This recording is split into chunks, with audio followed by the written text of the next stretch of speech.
Some people move through life like quiet anchors.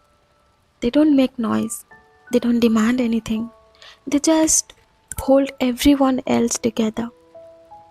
They're the kind of people who answer every late night call, who listen even when their own heart is breaking, who say, I'm fine, even when they are swallowing storms.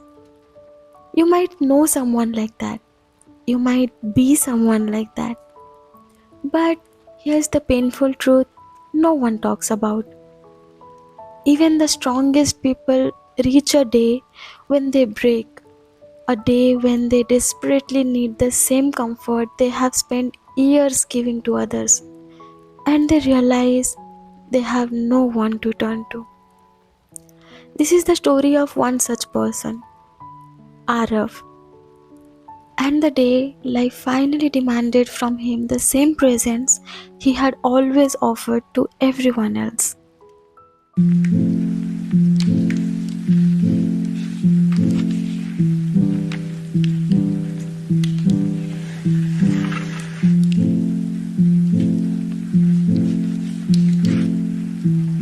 Arav wasn't the kind of person people noticed in a crowd. Not because he was dull, but because his presence was quiet, collected, and calming. He had that rare kind of softness, the kind that made people feel safe enough to open up. Friends said talking to him felt like taking a breath they didn't know they were holding. And Arav would smile politely, even though a part of him wondered if anyone had ever said that to him for who he was, not just for what he did for them. He was always the one who showed up to help, to listen, to fix, to comfort. He checked in on people even when they forget to reply. He remembered details no one else cared about. The name of someone's pet that passed away, the date of a friend's interview, the way someone said, I'm okay, when they really weren't. Arav lived quietly, gently, but inside, he was exhausted in ways he couldn't explain. A lifetime of being everyone's constant had left him with no one to lean on. He carried a loneliness of his own, one he never spoke about.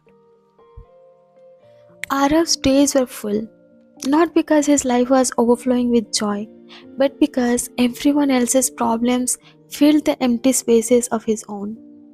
He was the friend people vented to on their worst days, the co-worker who fixed crises he didn't create, the son who never wanted to add worry to his parents' list. But some nights, when everything finally went silent, a heaviness sat on his chest like an invisible weight. He would scroll through his messages, hundreds of conversations where he was the healer, the listener, the soldier. But there wasn't a single message that said, Hey, you seemed off today. Are you okay? And that small absence hurt more than he ever admitted. It happened on a dull Wednesday afternoon. Arav was typing an email when his phone rang. It was his mother. Her voice was trembling.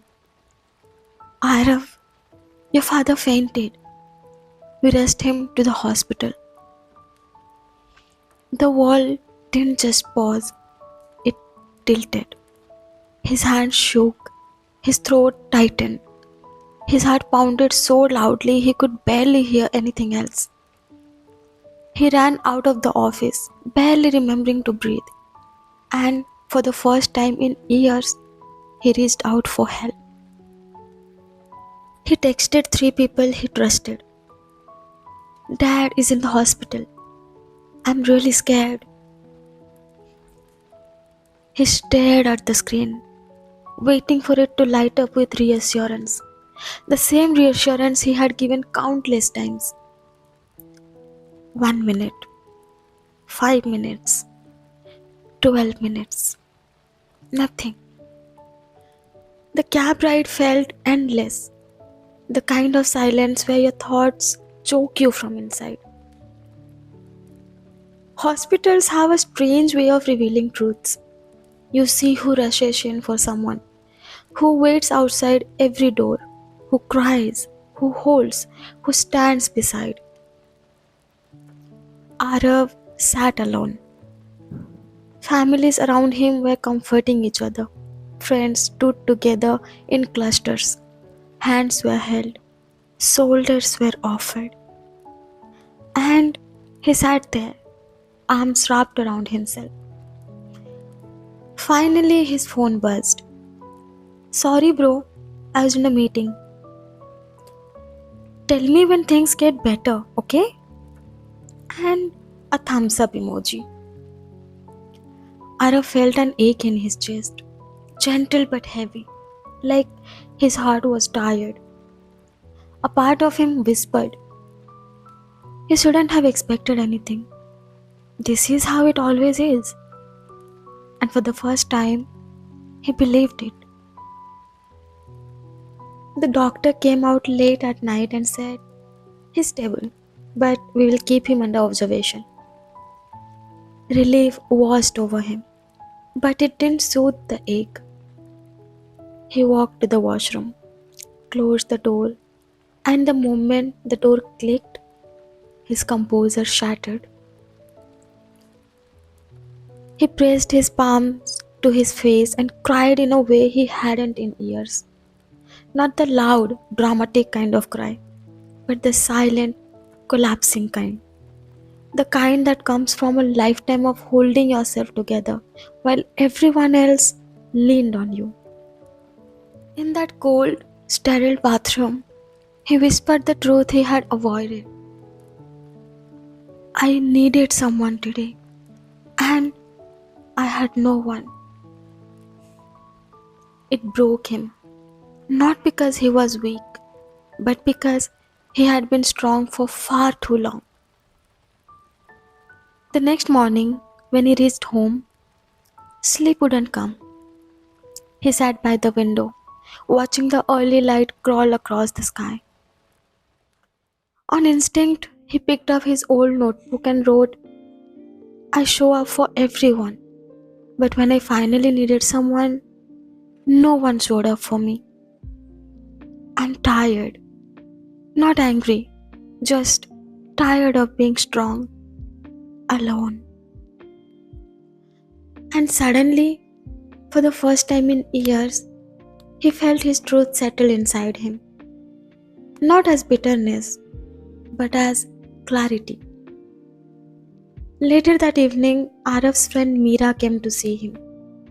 She looked guilty. Arav, I'm sorry. I didn't realize how serious it was. Arav didn't blame her. He didn't blame anyone.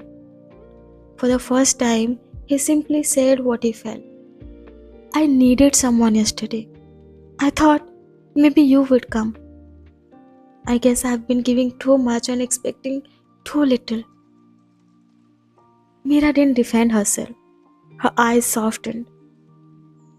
You're right, she whispered. I never noticed how much you carry. And that simple acknowledgement felt like a small crack of sunlight. Arav didn't become colder. He didn't shut people out. He just stopped shrinking himself to make room for everyone else. He said no sometimes. He let himself rest. He chose people who showed up back. He let himself be supported, even if gently, slowly. And little by little, his world changed. People noticed the difference. Some drifted away, some grew closer. But for the first time, the people around him felt real, chosen, balanced.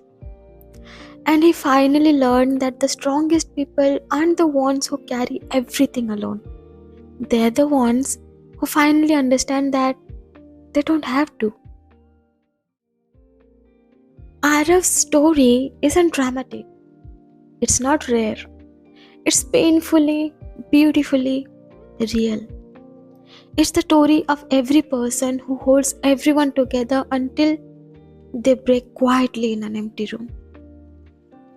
So, if you have someone like Arav in your life, someone who shows up for you, listens to you, checks on you, someone who quietly holds everything together, don't take them for granted.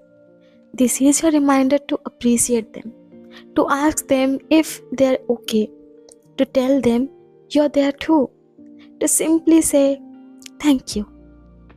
And if you are one of them, the strong one, the silent one, the one who carries more than you show, then this is your reminder too. You deserve presence, you deserve comfort, you deserve someone who asks, how are you holding up? Not just sometimes, but genuinely, consistently. If this story made you think of someone, share this video with them. Share it with your friends, your family, so that maybe someone finally understands you a little better. And hey, if you ever feel unheard or unseen and you want to share your story, my email is in the description. You can always write to me. And before you go, tell me in the comments which part of the story stayed with you the most. And yes, don't forget to subscribe because here your story matters.